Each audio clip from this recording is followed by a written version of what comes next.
നായകനോളം വീര്യമുള്ള, ഒരുപക്ഷെ നായകനൊപ്പം വീറും വാശിയുമുള്ള വില്ലന്റെ മാനറിസങ്ങളെ വിസ്മയത്തോടെ വരവേറ്റിട്ടുണ്ട് പ്രേക്ഷക വൃന്ദം.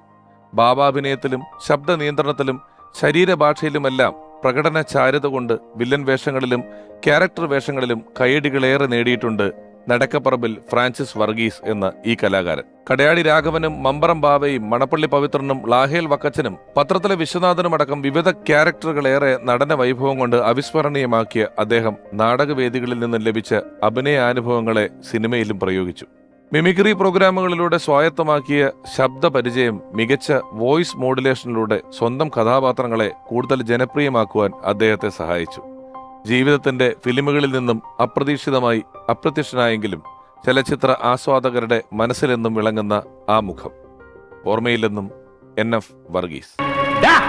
നീ ഗണ്ണ് കണ്ടിട്ടുണ്ടോടാ? ഗണ്ണ് അതേടാ, ഈ ഒക്കടയിൽ ഇങ്ങനെ ചേടി നടക്കുന്ന 1.5 ചാണിന്റെ പിസ്റ്റലല്ല, ഗണ്ണ്. എത്ര കാലം ഇതിങ്ങനെ മനസ്സിൽ വെച്ചുകൊണ്ട് നടക്കാൻ അനി, ഞാൻ ഒരുപാട് ആശിച്ചു പോയി. എന്റെ മോൻ എന്നെ വീട്ടിൽ നിന്ന് അടിച്ചിറക്കിയപ്പോ ഒന്ന് തടയാൻ ശ്രമിക്കുകയും ചെയ്തത് സാറാ. നിനക്ക് അവളെ ഇഷ്ടമാണ് ഇങ്ങനെ വിളിച്ചോണ്ട് വരിക. അതിനിവിടെ ആരും എതിര് പറഞ്ഞിട്ടില്ല. എടാ മരത്തലയന്മാരെ, തലച്ചോറില്ല ഒരുവനും. അല്ലേലും പുറമേ മുരടത്തരം കാണിക്കുന്ന ഒരു ഉള്ളുകൊണ്ട് നല്ലവരായിരിക്കും. കള്ളും കഞ്ചാവും ആയിട്ട് നടക്കുന്നവനെ ഇങ്ങനെ സ്നേഹിച്ചാലുണ്ടല്ലോ, പാത പോലെ എപ്പോഴും വന്ന് കയറും. അവളുടെ മോന്റെ മാനം കാക്കാൻ ഒരാള് തയ്യാറാവുമ്പോ മറുത്തെന്താ പറയാണ്ടാവുക? നീ പകപോക്കുകയാണല്ലേടാ. പിന്നെ ചാകും ചാകും പറഞ്ഞ എത്ര ദിവസം നോക്കിയിരിക്കണേ, മനുഷ്യന് വേറെ പണിയില്ലേ? ഇതാരാന്ന് നിനക്ക് അറിയില്ല അല്ലേ? ഇല്ല. എടാ, ഇതാടാ നിന്റെ ഫ്രണ്ട് ഉണ്ണി. ഇതെന്തോ പുരട്ടി വെച്ചിരിക്കുന്നേ? കഴുത. അടിച്ചതാരാടാ നിന്നെ? ആണ്ടവനോ തെറ്റിയോ? എല്ലാം നഷ്ടപ്പെട്ട് ഒരു കീറപ്പായും കൈക്കുഞ്ഞുമായി ഈ പട്ടണത്തിൽ വന്നിറങ്ങിയപ്പോ എനിക്ക് കയറിക്കിടക്കാൻ ഒരിടം തന്നത് എന്റെ പപ്പുവ. ചെക്കന് പെണ്ണിനെ കണ്ട് വട്ടിളകി പോയതുകൊണ്ട് നടത്താൻ തയ്യാറാകുന്നേ ഉള്ളൂ. നിന്റെ കുട്ടിക്കാലം കണ്ട് പാച്ചുള്ളക്ക് ഈ മുഖം സഹിക്കാനാവുന്നില്ലടാ. ഓർമ്മയിലെന്നും NF വർഗീസ് എന്ന ഈ ലക്കത്തിൽ ആദ്യമെത്തുന്നത്. ഞാൻ ആദ്യം NF പറ്റി പറഞ്ഞു വില്ലനായി, സഹനടനായി, ഹാസ്യം കൈകാര്യം ചെയ്ത് അങ്ങനെ തന്നെ മലയാള സിനിമയിൽ ഒരുപാട് നാളുകളായി, ഒരുപക്ഷെ മദ്രാസ് സിനിമാ കാലം മുതൽ സിനിമയിൽ ഒരുപാട് കഥാപാത്രങ്ങളെ നിരവധി ചിത്രങ്ങളിൽ അനശ്വരമാക്കിയ ഒരു ഗംഭീര നടൻ.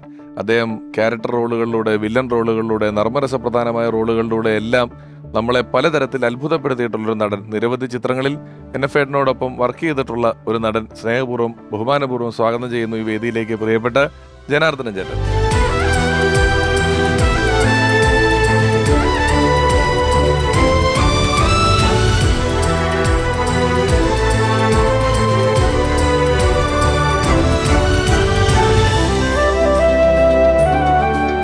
ജനാൻ ചേട്ടാ നമസ്കാരം. നമസ്കാരം. ഒരുപാട് സിനിമകളിൽ NF ഒന്നിച്ച് വർക്ക് ചെയ്തിട്ടുണ്ട്.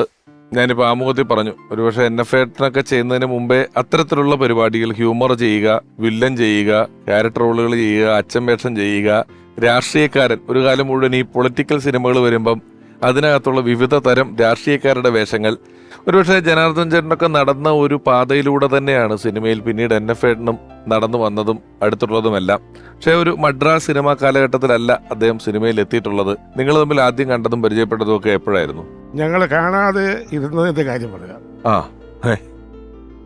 ഞാൻ സിനിമ അഭിനയിക്കാനായിട്ട് മദ്രാസിലേക്ക് പോയി. 25-26 വർഷം മദ്രാസിലായിരുന്നു. അതിനുശേഷമാണ് ഞാൻ കേരളത്തിലോട്ട് മടങ്ങി വരുന്നത്. മലയാള സിനിമ കേരളത്തിലോട്ട് പറിച്ചു നട്ടപ്പോൾ ഇവിടെ ഞാനും പോകുന്നു. അങ്ങനതാണ്. അപ്പം അത് കാരണം NF നേരത്തെ പരിചയപ്പെടാൻ ഒരു ചുറ്റുപാടുണ്ട്. അതിനുള്ള ഒരു സാഹചര്യമില്ല. മദ്രാസ് സിനിമാ സംഘത്തിലല്ല ഉള്ളത്. ഇല്ലായിരുന്നെങ്കിൽ വർഷങ്ങൾക്ക് മുമ്പേ ഞങ്ങൾ തമ്മിൽ വളരെ പരിചയമായി. പക്ഷേ പരിചയപ്പെട്ട് കഴിച്ചപ്പോൾ എത്രയോ വർഷത്തെ പരിചയമുള്ള രീതിയിൽ ആ ഒരു ബന്ധം വളർന്നു. ഒരു മനുഷ്യനെ പറ്റി നമ്മൾ പറയുമ്പോൾ ആദ്യം അയാളുടെ സ്വഭാവത്തെ പറ്റി പറയണം. എന്നെ സംബന്ധിച്ച് സൗമ്യ മനസ്സൻ, സുഹൃത്തുക്കളെ പെട്ടെന്ന് വശീകരിക്കാൻ പറ്റുന്ന ഹൃദയമുള്ള ഒരു നല്ല മനുഷ്യനായിരുന്നു. നേരത്തെ പറഞ്ഞ പോലെ ഒരുപാട് ചിത്രങ്ങളിൽ ഒരുമിച്ച് അഭിനയിച്ചിട്ടുണ്ട്. ഒരു ദിവസം എന്നെ വിളിച്ച് വീട്ടിൽ കൊണ്ടുപോയി. വീട്ടിൽ പോയിട്ടുണ്ട്.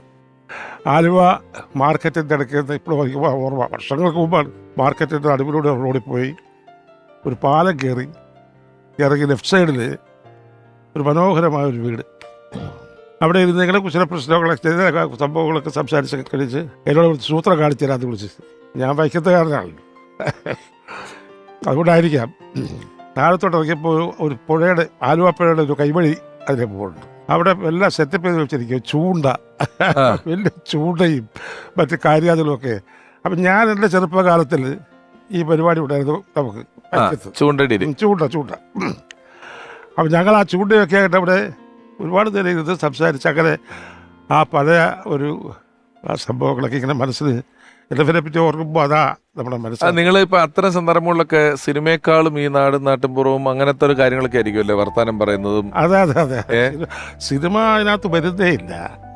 ഞങ്ങളൊക്കെ സംസാരിക്കുന്ന സമയത്ത് അന്ന് സിനിമയല്ല, അതിനെക്കാളും എത്രയോ വിഭിന്നമായ സംഭവങ്ങളെ പറ്റിയാണ് സംസാരിച്ചുകൊണ്ടിരുന്നത്. അദ്ദേഹത്തിന്റെ ഭാര്യയൊക്കെ അന്ന് കണ്ടതാ, വർഷങ്ങൾക്ക് മുമ്പ് കണ്ടതാണ്. ഇവിടെ നിങ്ങൾ വാഴുന്നവര് പോലുള്ള ചിത്രങ്ങളിലൊക്കെ ഒന്നിച്ച് അഭിനയിച്ചിട്ടുണ്ടല്ലോ. അപ്പോൾ ഒരു സമയത്ത് NF ഏട്ടൻ വന്നു. NF ഏട്ടന് മിമിക്രി, നാടകം ഇതിന്റെയൊക്കെ ഒരു പിൻബലത്തിലാണ് സിനിമയിലേക്ക് വരുന്നത്. പിന്നീട് വലിയ ഡയലോഗുകളും കാര്യങ്ങളൊക്കെ പറയുന്നു, നെടുനീളൻ ഡയലോഗുകളൊക്കെ പറയുന്ന സൈസ് കഥാപാത്രങ്ങളെ ചെയ്യുന്നു. ആ സമയത്തൊക്കെ ഇപ്പോൾ നമ്മൾ വീട്ടിലൊക്കെ വരുമ്പം സിനിമേതര കാര്യങ്ങൾ സംസാരിക്കുമെങ്കിലും ഈ സിനിമയുമായി ബന്ധപ്പെട്ട് നിങ്ങൾ തമ്മിലുള്ള ഡിസ്കഷൻസ് ഒക്കെ എന്തായിരിക്കും? ഒരുപാട് പടങ്ങളിലൊക്കെ അഭിനയിച്ചിട്ടുണ്ട്, പരസ്പരം അങ്ങോട്ടും ഇങ്ങോട്ടും കാണും. ഞാൻ ഈദ് ഹോട്ടലിൽ താമസിക്കുമ്പോൾ രാവിലെ വാതിൽ തുറന്ന് പുറത്തേക്ക് ഇറങ്ങുമ്പോൾ പുള്ളിക്കാരൻ അവിടെ നടക്കും, അങ്ങോട്ടും ഇങ്ങോട്ടും ഭയങ്കരമായിട്ട് സ്പീഡിൽ നടക്കും. എന്നിട്ട് ഇങ്ങനെ എന്നോട് പറയും, ചേട്ടാ രാവിലെ ഒന്നും ഉഷാറാവട്ടെ. അപ്പം ശാരീരികമായിട്ടും ഈ കാര്യത്തിലൊക്കെ ആരോഗ്യപരമായ കാര്യങ്ങളിലൊക്കെ വളരെ ഉണ്ടായിരുന്ന ഒരാളാ. തമാശ വെച്ചാൽ ഞങ്ങൾ തമ്മിൽ വലിയ പ്രായ വ്യത്യാസം ഇല്ല. അതറിയാമോ? അതറിയില്ല. എന്റെ വിചാരം ജനാർദ്ദൻ ചേട്ടൻ നല്ല മൂത്ത ഞാനാ. NFന്റെ ഞാനുമായിട്ട് 3 വയസ്സ് വ്യത്യാസം വരുള്ളൂ. അത്രയേ ഉള്ളൂ. അങ്ങനെയുള്ള ആ വ്യത്യാസമേ ഉള്ളൂ. പുള്ളി എൻ്റെ മൂത്ത മകനായിട്ട് അഭിനയിച്ചിട്ടുണ്ട്. വാഴുന്നേറിൽ 4 വയസ്സ് വ്യത്യാസത്തിൽ ജനാർദ്ദൻ ചേട്ടൻ്റെ ഒക്കെ പക്ഷെ നേരത്തെ അച്ഛനാട്ടോ. എന്നോ നല്ല ചെറുപ്പത്തിൽ തന്നെ നല്ല വലിയ പിള്ളേരുടെ അച്ഛനാ ജനാർദ്ദൻ ചേട്ടൻ. ഇപ്പൊ എനിക്ക് തോന്നുന്നു വാഴുന്നോർ എന്ന് പറയുന്ന പടം നിങ്ങൾ തമ്മിലുണ്ട്, പള്ളുവാതിക്കൽ തൊമ്മിച്ചൻ എന്ന് പറയുന്ന പടമുണ്ട്, പഞ്ചാബി ഹൗസ് ഉണ്ട്, ഉസ്താദ് ഉണ്ട്, ഉണ്ട്, പത്രം, ചന്ദ മാമ, വൺമാൻ ഷോ, കുറെ ഒരുപാട് സിനിമകൾ, നരിമാൻ, ദുബായ് എന്നൊക്കെ പറയുന്ന ഒരുപാട് സിനിമകളിൽ ഒന്നിച്ച് അഭിനയിച്ചിട്ടുണ്ട്.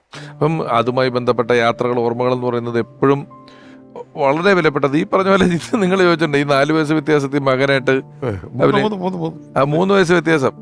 അത് ഈ വേണുചേട്ടനൊക്കെ അങ്ങനെയാന്ന് തോന്നുന്നുണ്ട്. വേണുചേട്ടനൊക്കെ എന്നോ അച്ഛനാ. നമ്മള് സിനിമ ഓർമ്മ ഈ വയസ്സ് ക്യാരക്ടർ അഭിനയിക്കുന്ന കഴിഞ്ഞാൽ സിനിമയ്ക്കകത്ത് വന്ന കാലത്താണ് ഞാൻ ഈ ഭൂഗോളം തിരിയുന്നു എന്ന് പറഞ്ഞ പടമൊക്കെ അഭിനയിച്ചു. അന്ന് സുകുമാരി ചേച്ചിയുടെ ഭർത്താവായിട്ട് അഭിനയിച്ചു. അപ്പൊ അത് നേരത്തെ തുടങ്ങി പരിപാടി.